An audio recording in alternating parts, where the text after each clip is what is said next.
Good morning, Dan and Amy. So, Amy, last Friday it was, we Yes, had it was. His Eminence, Alderman Ed Burke, joined us. Do you think he knew what show he was going on when he agreed to come on a radio show? I don't think he's used to being spoken to like we spoke to him, to be being challenged like we challenged him.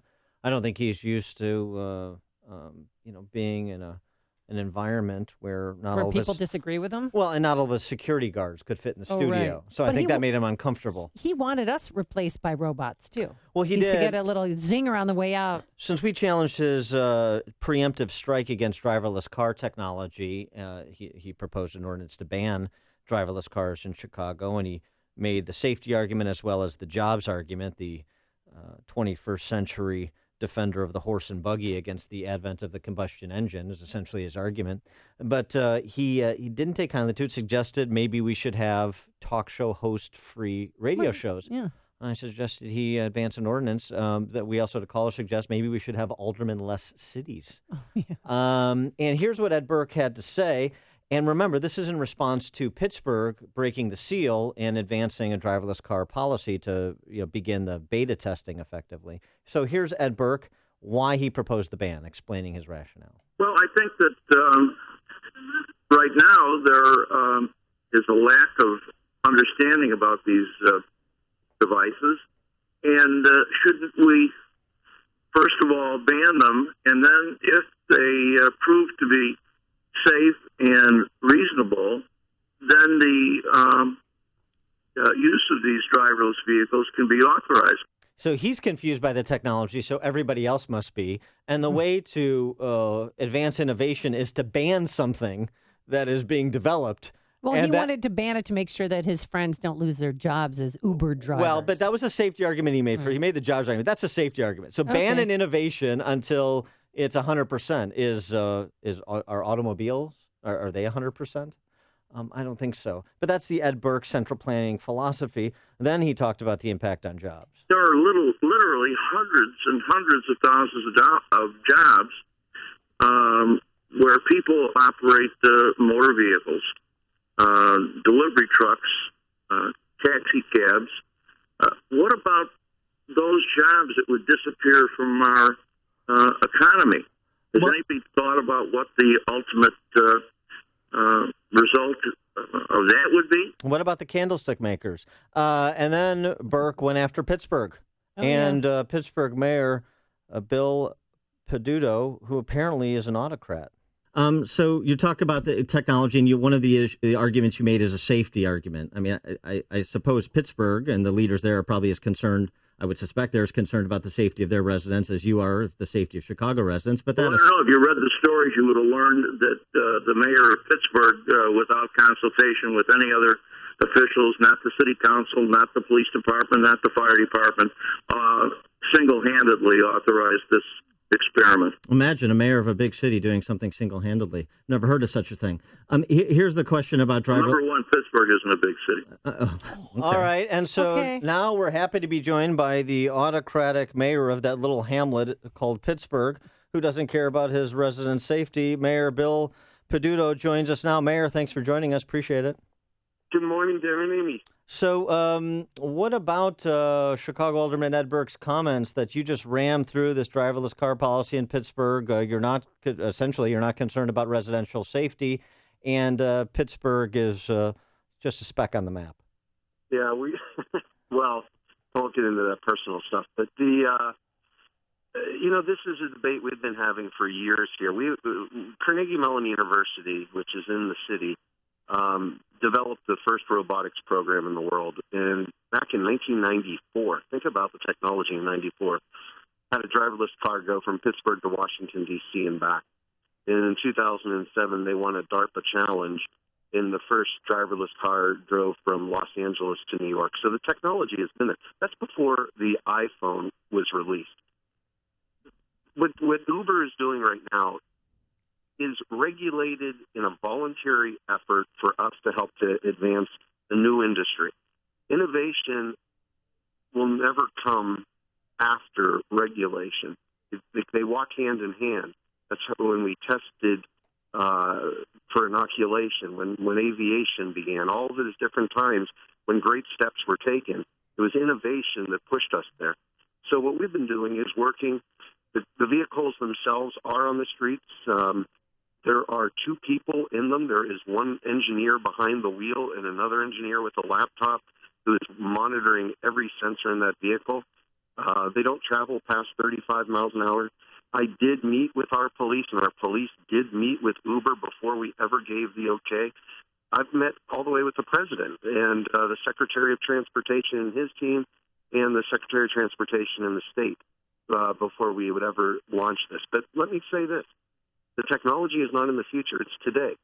And these vehicles will be developed over the next couple of decades, and the technology will take the autonomous vehicles into a new realm of urban mobility. Well, not if Ed Burke has to say about it. In Chicago, we're going to go back to the horse and buggy and candlesticks here. I don't think you can. I don't know if the alderman realizes that regulations like that are not done on a local level. They're done at a federal and state level. That's why you don't drive from one neighborhood or one municipality to the other, and you can wear a seatbelt in one, or you have to wear a football helmet in another, or you have to have flashing yellow lights on your roof in another.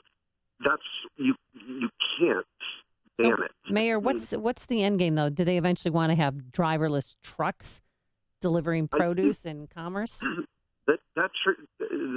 I think that technology is a little bit slower. It's being tested by Volvo and some other companies in Gothenburg, Sweden. But what I was trying to say before is the technology is coming, and the question is, where do you want to see the industry based, where hundreds of thousands of jobs are created? Would you like to see it in the United States or Singapore or Sweden or somewhere else? I mean, it's a question of, are we going to be competitive in a brand new industry that's going to change urban mobility over the next few decades? Well, and to your point, the point we tried to make to Ed Burke, but he wasn't having it, that there's divided opinion here. His opinion is not the representative of, say, the Illinois manufacturers president, Greg Bays, who said, yeah, we'd love to have the manufacturing located in Chicago, in Illinois, the manufacturing of this new technology and these new cars, because that's a job creator. So, yeah, would you lose some driver positions in various sectors? Sure, but it's a dynamic economy. But then you could gain high-paying, wealth-producing manufacturing jobs. It's not a static analysis. So right now, Uber, well, let me put it this way. Conversation started 18 months ago. That's how quickly we're able to move on this. Uber had 0 employees. The only employees they had were the ones they created over the past 3 years, the drivers. Today, at their Global Innovation Center, they employ over 600 people brought in from around the country and around the world, including auto mechanics and others, all levels, PhDs to GEDs. By the end of next year, that number is probably going to be double. When's the last time you heard Pittsburgh bringing in a factory of 1,200 people that are able to combine our ability to make things with our ability to be innovative in our universities? Well, and why would I ban it? Simply because it's not 100% foolproof. 1.3 million people, 1.3 million, think of that number, were killed last year in automobile-related incidents, and 5 to 8 million more were injured worldwide. That's an epidemic, and we can do better, and technology will help us to do better, and I'm going to make sure that Pittsburgh is at the forefront of this new industry. Well, that's exactly where I wanted to go, actually. I mean, this idea, it's what sometimes central planners, regulators like to do. They compare a proposal to utopia rather than a proposal to the reality on the ground. And so the comparison, as this technology develops in terms of the safety record versus what we know to be the safety record under the current way that we do traffic and driving in this country. That's the comparison, right? Right. Every night on the news, you see the stories of the auto accident, the person who lost their life. And most of them are preventable. They're by human error.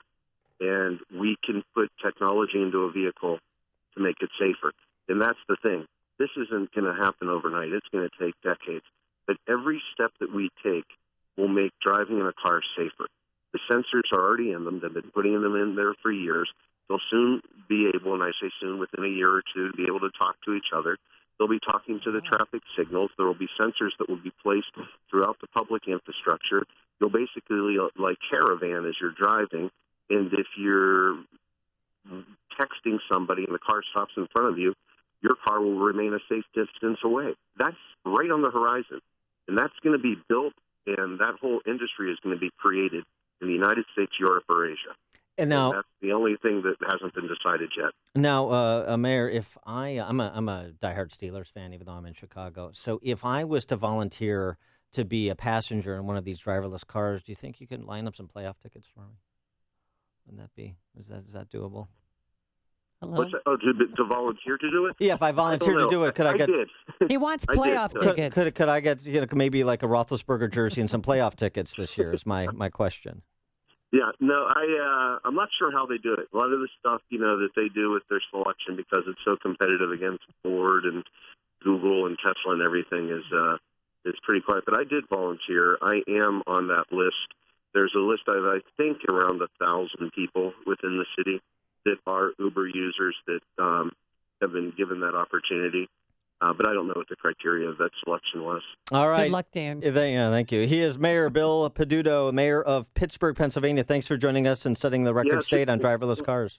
One last thing. The last time we had this debate was whether or not we could trust elevators or whether you should have somebody pushing the button for you. Right, Yeah, and we found right. out that you should have somebody pushing the button for you. No. That's why every elevator has an elevator operator to this day. All right, Mayor, thanks for joining us. Appreciate it. Have a great day, guys. And he joined us on our turnkey.pro answer line.